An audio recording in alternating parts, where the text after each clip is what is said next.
My name is Ava Monroe, and 3 days ago I thought I was the luckiest woman alive. I'm 28, I plan events for a living in Seattle, and I just got engaged to Logan Pierce, the man of my dreams. We met 18 months ago at a networking event downtown. He was standing by the bar, looking polished in his tailored navy suit, talking confidently to a group of business executives when our eyes met across the room. He excused himself and walked straight over to me. "I'm Logan," he said, extending his hand with that perfect smile I'd come to love. "And you're the most beautiful woman in this room." It was a cheesy line, but something about his confidence made it work. We talked for hours that night about everything: his work as a financial analyst at Richardson and Associates, my dream of expanding my event planning business, our shared love of hiking and travel. He was everything I thought I wanted. Sharp suits, confident smile, successful career. He always picked up the check, opened doors, sent flowers to my office for no reason. Logan made me feel cherished in a way I'd never experienced before. Our relationship moved quickly, but it felt natural within 3 months. He was staying over most nights. Within 6 months, we were talking about the future. Within a year, he'd moved into my apartment. "Why get separate places when we spend every night together anyway?" he'd said, wrapping his arms around me in my kitchen. "Besides, I want to wake up next to you every morning." Logan fit seamlessly into my life. He charmed my friends, impressed my colleagues, and even won over my skeptical family during their visits. My brother Brandon, who had disliked every man I'd ever brought home, actually said, "This one's different, Ava." This one's different, Ava. He really loves you. When Logan proposed 3 weeks ago, he did it perfectly. He flew my entire family from Dallas to Seattle. Mom, Dad, my brothers Brandon and Ethan, and my sister Lila, all of them. Just like he promised he would when the time came. "Baby, your family deserves the best," he said, kissing my forehead as we waited for them at the airport. "This is our moment, and I want everyone who loves you to be here." The engagement party was at the Four Seasons, overlooking Elliott Bay. Logan had insisted on the best. "Nothing's too good for my future wife," he'd said. The room was filled with white roses and fairy lights, exactly like I dreamed since I was a little girl. Logan looked handsome in his black tuxedo as he stood to give his speech. Tears glistened in his eyes as he spoke. "Ava is my forever," he said, his voice thick with emotion. "She's loyal, pure, everything I could ask for. She makes me want to be a better man. I promise to protect her heart always, to cherish her, and to build the beautiful life she deserves." Everyone clapped and cheered. Dad shook his hand firmly, his eyes misty. Mom cried happy tears and whispered, "Welcome to the family, son." My brother Brandon, who had interrogated every boyfriend I'd ever brought home and found them all wanting, actually smiled and said, "You picked a good one, Ava. He's solid." I felt like the luckiest woman alive. That night, I fell asleep in Logan's arms. We talked quietly about our future. "I can't believe you're mine," he whispered into my hair. "Sometimes I wake up and think this is all a dream." "It's not a dream," I whispered back. "This is real. We're real. Forever?" Forever. At 2 a.m., I woke up to whispering. Logan wasn't beside me. The bathroom door was cracked just enough for me to hear his voice drifting through, soft. Tender words I couldn't quite make out, but the tone, it was intimate, loving. "Can't wait to see you," I caught, followed by a low chuckle. Then, "She has no idea." My heart started beating faster, but I stayed still, straining to hear more. Who was he talking to at this hour? "Next week when I'm there." The conversation continued for another few minutes. Too quiet for me to understand most of it, but that tone, it was the way Logan talked to me when we were alone. When he was being romantic and sweet, when he slipped back into bed. I pretended to be asleep, but my mind was racing. International markets, I told myself. Logan often dealt with clients in different time zones. Asian markets would be opening around now. It was probably Tokyo or Hong Kong, but something nagged at me. In all the time we'd been together, I'd never heard him take work calls in the middle of the night, and definitely not in that tone of voice. The next morning, Logan was his usual charming self. I woke up to the smell of coffee and fountain in the kitchen. Already dressed for work in one of his impeccably tailored suits. He'd made my coffee exactly how I liked it. 2 sugars, Splash of cream. Morning, beautiful, he said, pulling me into his arms for a kiss. Sleep well? Perfect, I said, studying his face for any signs of, what? Guilt? Deception? But Logan looked exactly as he always did. Confident, affectionate, completely at ease. You seem tired though, I ventured. Were you up during the night? Me, no, slept like a baby. Must be all the excitement from last night. He smiled that megawatt smile that had first caught my attention. I'm still on cloud 9 about the engagement. I keep looking at you and thinking, how did I get so lucky? Had I imagined the phone call? Maybe I'd been dreaming or half asleep and confused. It wouldn't be the first time I'd had weird, vivid dreams that felt completely real. Your family wants to do brunch, Logan continued, scrolling through his phone. Your mom already texted me 3 times about where we should go. I love how involved they are. They adore you. Should we meet them at that place on Capitol Hill? Perfect. I'll call and make reservations. He kissed my forehead. I love showing off my beautiful fiancé at brunch. Logan was in his element. He regaled my family with stories from work, asked thoughtful questions about their lives back in Dallas, and made sure everyone's coffee cup stayed full. My dad, usually reserved with my boyfriends, was deep in conversation with Logan about market trends and investment strategies. I could see the approval in his eyes. Even Brandon seemed genuinely impressed, which was saying something. My older brother had made it his mission to intimidate every man I'd ever brought home. But with Logan, he actually seemed relaxed. Everything was perfect. My family loved him. He loved them. And we were planning our dream life together. So why couldn't I shake the memory of that late-night phone call?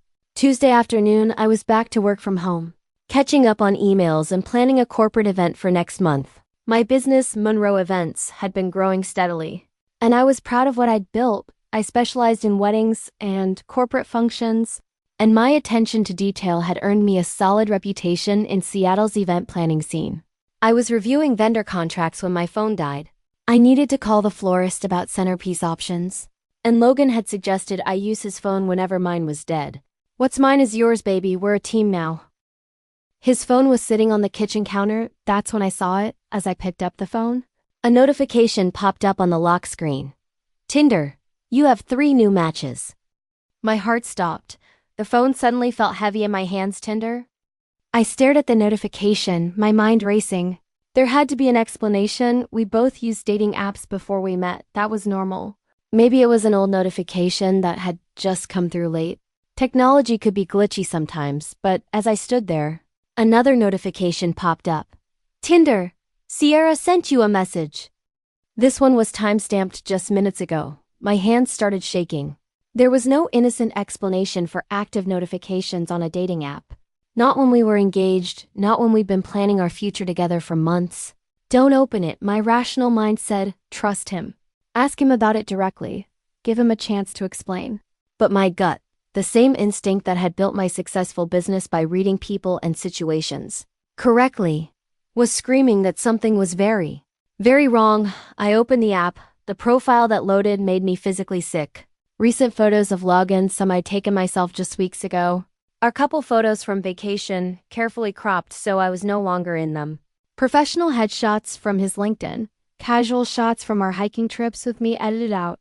The bio read, Logan 32. Just moved to Seattle for work.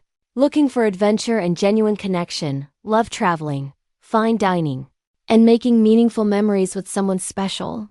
Just moved to Seattle? We'd been living together for 8 months, looking for adventure? With someone else? The last active stamp at the top of his profile showed green. Active 12 minutes ago, 12 minutes.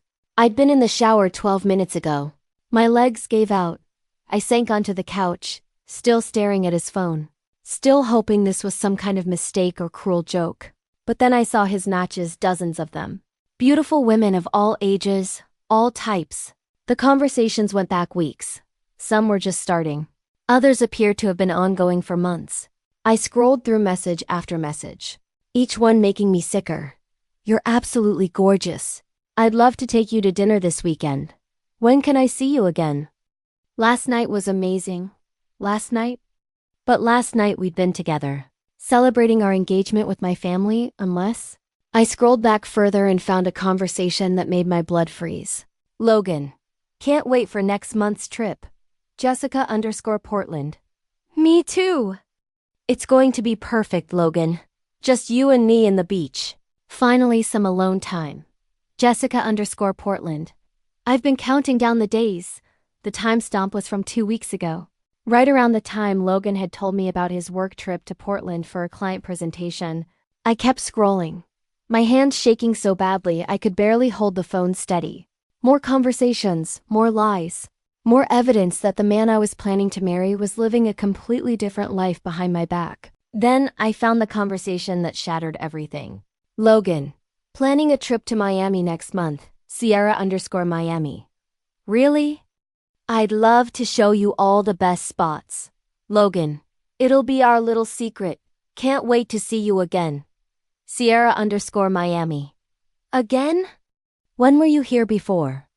Logan. Last month for work, but this time will be different. Sierra_Miami. How different? Logan. Let's just say I'll have more time to focus on you. Miami. Our honeymoon destination. The trip we booked just last week. The one Logan had surprised me with. Every bride deserves a perfect honeymoon. He'd said, showing me the resort photos. Nothing but the best for my wife. But he'd already been there with her, and he was planning to go back. I screenshot every conversation. Get proof. Don't let emotions cloud judgment, but emotionally? I was drowning. How long had this been going on? How many other women were there? How many lies had he told me? I closed the app and sat in the silence of our apartment. My apartment? I corrected myself.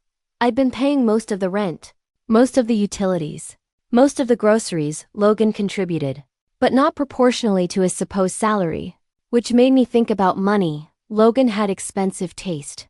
Designer suits, fancy restaurants, regular weekend trips to places like Portland and San Francisco for work. His company did well, but did it do that well? Well enough to afford first-class flights and 5-star hotels multiple times a month? And why had he been so eager to combine our finances after the engagement? It'll make everything simpler. He'd said, what's mine is yours. What's yours is mine. That's what marriage is about. I'd thought it was romantic. Now I wondered if it was strategic. Logan came home at 7, carrying flowers and wearing that smile that used to make my heart skip. Hey, beautiful, he said, kissing my forehead. How was your day? I studied his face, looking for signs of guilt, deception, anything. But Logan looked exactly as he always did. Confident, affectionate, completely at ease. Good, I managed. How was yours? Busy big client meeting tomorrow. So I might be late again. He handed me the flowers, white roses, my favorites. But I wanted to bring you something beautiful. They're lovely. Thank you. You seem quiet. Everything okay? This was my chance. I could confront him right now. Demand an explanation for the dating app, the messages, the lies about Miami. But something held me back. Maybe it was shock. Or maybe it was the event planner in me recognizing that I needed more information before I acted. Just tired, I said. It's been a long day. Poor baby. He wrapped his arms around me. And for a moment I almost melted into his embrace the way I always did. Almost forgot what I discovered. But I couldn't unknow what I knew. Logan, I said carefully. That phone call the other night. His body tensed slightly. But his voice stayed casual. What phone call? Around 2 a.m. Sunday night. You were in the bathroom. Oh, that. He laughed. But it sounded forced. Work emergency. You know how it is with international clients. It sounded personal. His laugh got a little sharper. Everything sounds personal at 2 a.m., baby. I was probably half asleep myself. It was a reasonable explanation. But combined with what I'd found on his phone, it felt like another lie in a growing pile of deceptions. Which client? I asked. What? Which client called? Was it the Tokyo account or the Hong Kong portfolio? Logan's hesitation was brief, but I caught it. Tokyo. The Yamamoto Group. Market volatility had them spooked. I nodded like that made sense. But I was making mental notes tomorrow. I'd start doing some research of my own. That evening, Logan suggested we look at wedding venues online. I want everything to be perfect for you, he said, pulling me close on the couch. We spent an hour browsing beautiful locations, talking about our dream day. He seemed so genuine, so excited about our future. I can't wait to call you my wife, he whispered. The next morning I called in sick to work. I needed time to think, to process what I discovered, and to figure out what to do next. After Logan left for his office, or wherever he actually went during the day, I made myself coffee and sat down with a notebook. First, I made a list of everything I knew for certain. Then I made a list of what I needed to find out. I started with the easiest research. Social media. Logan wasn't particularly active on Instagram or Facebook, but he was there. I scrolled through his posts from the past year, looking at them with new eyes. There were photos from cities he'd claimed to visit for work: Portland, San Francisco, Denver, Chicago. In all of them, he was alone. Usually at nice restaurants or tourist attractions at the time. I'd felt bad that he was traveling solo so much for business. Now I wondered who had been taking the pictures. I cross-referenced the dates with my own calendar. My phone buzzed with a text from him. Missing you already. Can't wait to come home to my beautiful fiancée tonight. 6 months ago, that message would have made me smile. Today, it made me feel sick. I decided to dig deeper. Logan had left his laptop open on the kitchen counter. Something that used to seem casual and trusting, but now felt potentially significant in the past. He'd always been protective of his computer, taking it with him or closing it when he stepped away. Lately, he'd been more careless. Maybe he thought he'd won. Maybe he thought that now that we were engaged, he was safe. I opened the laptop and went straight to his email. Most of it was boring. Work communications, newsletters, spam. But then I found a folder labeled Travel that made my heart race. Flight confirmations, hotel reservations, car rentals. All recent, all to cities I recognized from his dating app conversations. But these weren't business trips. The flights were booked under personal email accounts, paid for with credit cards I'd never seen. The hotels were boutique properties and romantic bed and breakfasts, not the business class chains his company usually booked. And the reservations were all for 2 people. I found confirmation for the Miami trip from last month. The one he told me was for a client presentation. The reservation was at a luxury resort in South Beach. For Mr. Logan Pearson guest, the booking included couples spa treatments and a sunset dinner cruise. My hands were shaking as I took screenshots of everything. Then I found something that made my blood run cold. An email exchange with his credit card company about payment arrangements. Logan was in debt. Serious debt. The numbers were staggering. Multiple credit cards maxed out at their limits. Personal loans from different banks. Even a payday loan from a company I'd never heard of. Total outstanding debt, $73,000. But according to our budget spreadsheet, the one he'd insisted we create when we started talking about marriage, his finances were solid. He'd told me he had savings, investments, a good credit score. Where was he getting the money for expensive trips and luxury hotels?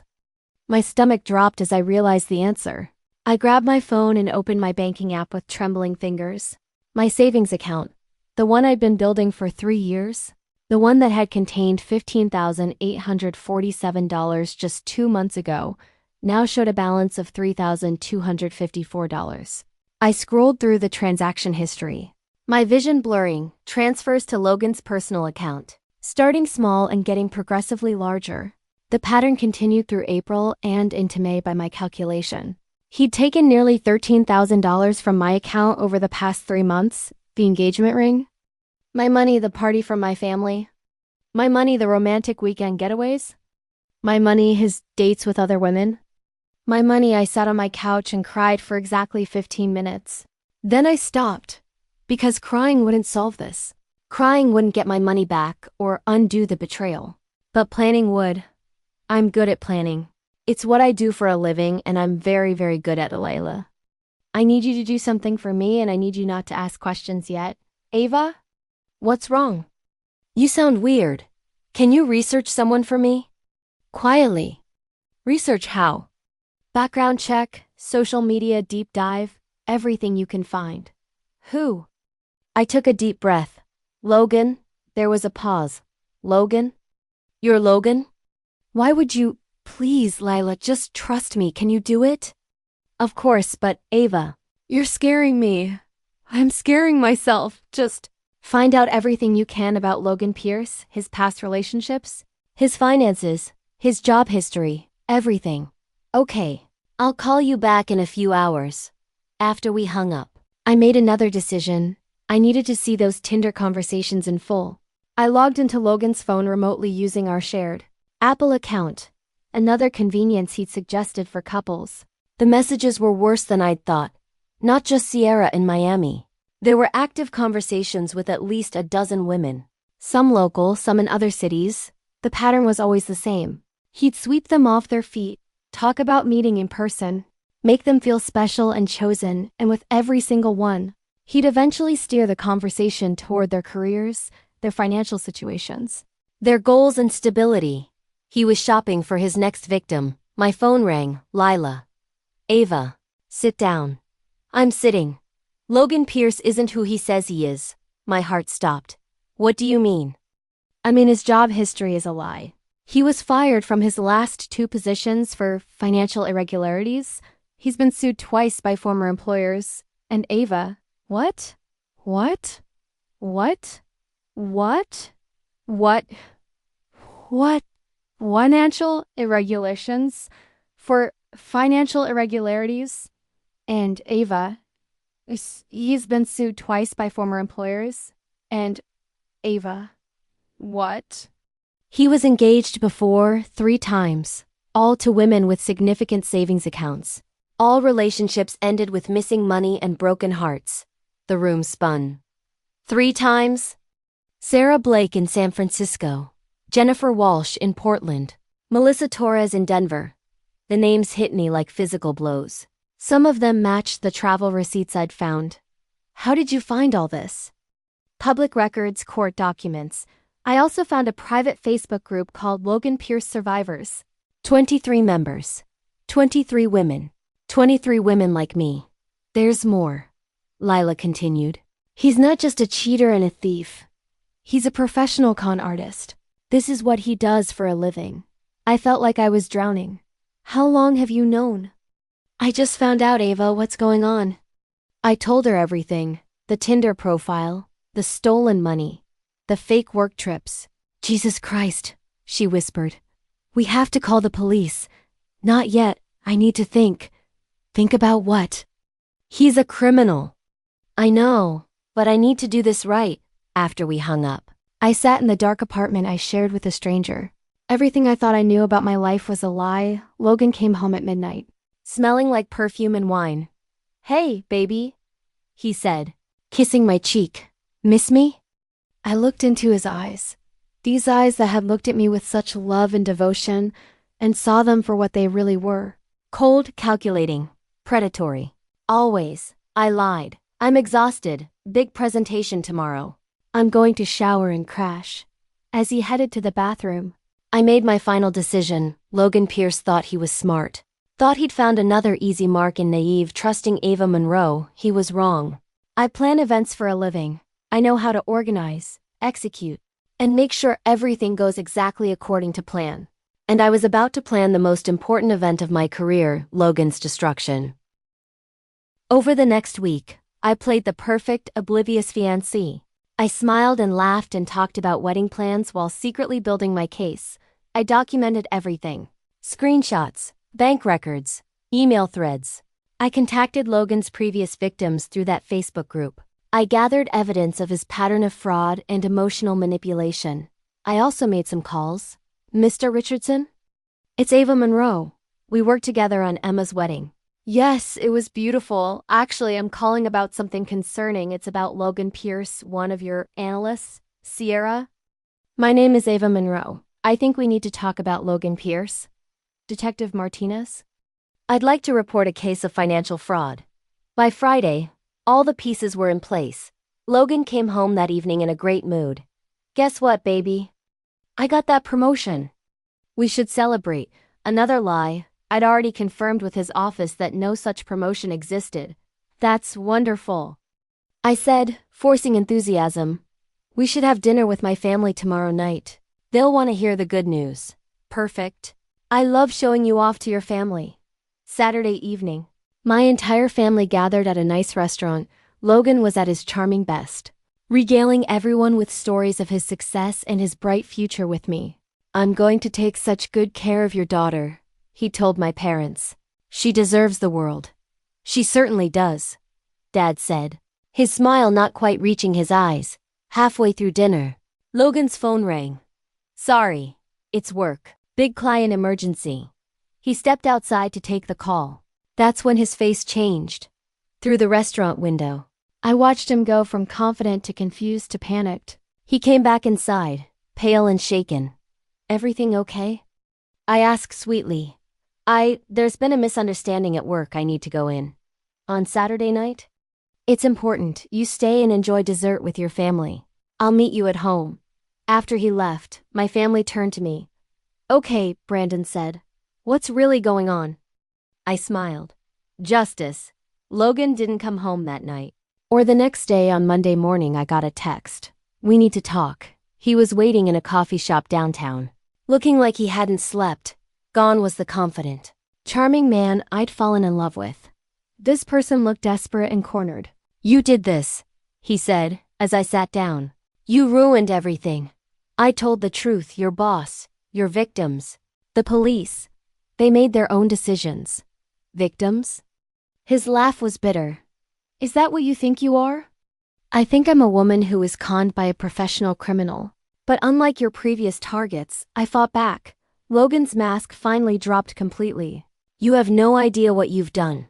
I've stopped you from hurting anyone else. I loved you. Ava, this was supposed to be different. You loved my savings account. You loved having another victim to drain dry before moving on to the next city." "It wasn't like that." "It was exactly like that. Sarah Blake, Jennifer Walsh, Melissa Torres. Should I keep going?" His face crumpled. "How did you—" "I'm very good at research when I put my mind to it." We sat in silence for a moment. "What happens now?" He asked finally. "Now you face the consequences of your choices. The police have everything. Your victims are pressing charges. Your employer is cooperating with the investigation. And us? There is no us. There never really was." Logan reached across the table. Trying to take my hand, I pulled away. "Please, Ava. I can change. I can get help. We can start over. You said that to Jennifer in Portland, and Sarah in San Francisco, and probably 20 other women before me." His shoulders sagged in defeat. "What do you want from me?" "I want my money back, all of it, and I want you to disappear from my life." "I don't have your money." "Then get it." "How?" "That's your problem to solve." 2 months later, I got a letter forwarded through my lawyer. Logan was in jail awaiting trial. But he'd managed to arrange partial restitution. It would take years to get everything back, but it was something. The letter itself was what I expected. Apologies, promises to change, explanations about his addiction and his troubled past. I read it once and threw it away. Some women from the Facebook group reached out to thank me, apparently. My case was the first time anyone had managed to build enough evidence for criminal charges to stick. "You did what we all wished we'd been brave enough to do," Sarah told me. "You fought back." 6 months later, I run my own event planning company called New Beginnings. We specialize in helping people celebrate fresh starts, divorces, career changes, moving to new cities. Life is full of opportunities to begin again. I still plan weddings too. Beautiful celebrations of real love, the kind I thought I had with Logan, but didn't, the kind I might find someday, when I'm ready to trust again. But for now, I'm perfectly happy being Ava Monroe, the woman who refused to be a victim, who turned the tables on a predator, and who got her life back. And that's worth more than any fake engagement ring ever could be. Have you ever been betrayed like this? Tell me your experience down below.